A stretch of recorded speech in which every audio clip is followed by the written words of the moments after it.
Hello, എല്ലാവരും വോട്ടൊക്കെ ചെയ്തില്ലേ? അങ്ങനെ നമ്മുടെ ഒരു ചെറിയ ഇലക്ഷൻ വ്ലോഗിലേക്ക് എല്ലാവർക്കും സ്വാഗതം. ഞങ്ങൾ പാലക്കാട് ജില്ലയിലെ പട്ടാമ്പിയിലാണ് താമസിക്കുന്നത്. അതുകൊണ്ട് തന്നെ നമ്മുടെ തിരഞ്ഞെടുപ്പ് വരുന്നത് ഇന്ന് ഡിസംബർ 11 വ്യാഴാഴ്ചയാണ്. അങ്ങനെ ഞാനും അനിയത്തിയും രാവിലെ തന്നെ പോയി തിരക്കില്ലാതെ വോട്ട് ചെയ്ത് വരാമെന്ന് തീരുമാനിച്ചു. നമ്മുടെ നാട്ടിലെ ഇലക്ഷൻ എന്നൊക്കെ പറയുമ്പോൾ, പ്രത്യേകിച്ച് ഈ ഗ്രാമപഞ്ചായത്ത് ഇലക്ഷൻ എന്നൊക്കെ പറയുമ്പോൾ ഒരു ഉത്സവത്തിൻ്റെ പ്രതീതിയാണ് കേട്ടോ.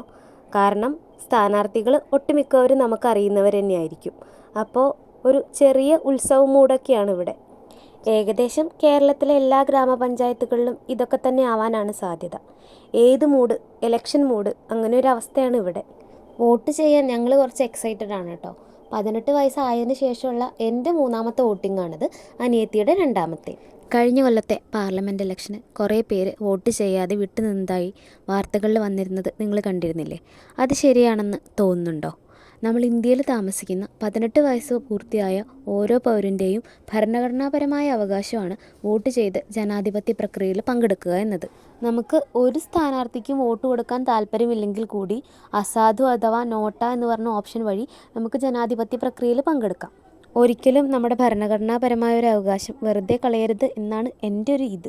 അങ്ങനെ നമ്മൾ പകുതി വരെ നടന്നപ്പോഴത്തേക്കും നമ്മുടെ കുട്ടിച്ചൻ്റെ വണ്ടി കിട്ടി. ഇതേ കുട്ടിച്ചൻ നമ്മളെ വോട്ട് ചെയ്യാനുള്ള സ്കൂളിൽ കൊണ്ടുവന്നാക്കുകയാണ്. ഞാൻ 7ാം ക്ലാസ് വരെ പഠിച്ച സ്കൂളിൽ തന്നെയാണ് ഞങ്ങൾക്ക് വോട്ടുണ്ടായിരുന്നത്. നമ്മുടെ ബൂത്തിൽ വലിയ തിരക്കൊന്നും ഉണ്ടായിരുന്നില്ല. ഏകദേശം ഒരു 5 മിനിറ്റ് ക്യൂ നിന്നപ്പോഴത്തേക്കും നമ്മൾ വോട്ട് ചെയ്ത് ഇറങ്ങി. നമ്മുടെ പഞ്ചായത്തിൽ പുതുതായിട്ട് വാർഡ് വിഭജനം വന്നതുകൊണ്ട് കുറേ പേർക്കൊക്കെ വോട്ട് ചെയ്യാൻ പറ്റിയില്ല. നമ്മൾ വോട്ട് ചെയ്ത് ഇറങ്ങിയപ്പോഴത്തേക്കും ഒരു ഇന്ത്യൻ പൗരൻ എന്ന നിലയിൽ വളരെയധികം ഒരു പ്രൗഡായിട്ടുള്ളൊരു ഫീലിംഗ് ആയിരുന്നു. ഇനി അടുത്ത ലക്ഷ്യം ചായക്കടയിൽ പോയി ഒരു ചായ കുടിക്കലാണ്. അതിനാദ്യം ആൾക്കൂട്ടത്തിൽ നിന്ന് അച്ഛനെ തപ്പി കണ്ടുപിടിക്കണം. അങ്ങനെ അച്ഛനെ കൂട്ടി ചായക്കടയിൽ പോയി നല്ല ചൂട് ചായയും പഴംപൊരിയും വടയും ഒക്കെ കഴിച്ചപ്പോഴത്തേക്കും ഞങ്ങളുടെ ഇലക്ഷൻ്റെ ഏകദേശം കംപ്ലീറ്റായി. ശരിക്കും ഇലക്ഷനൊക്കെ ആയിക്കഴിഞ്ഞാൽ ഈ ചായക്കടക്കാർക്കൊക്കെ നല്ല കച്ചവടമാണല്ലേ.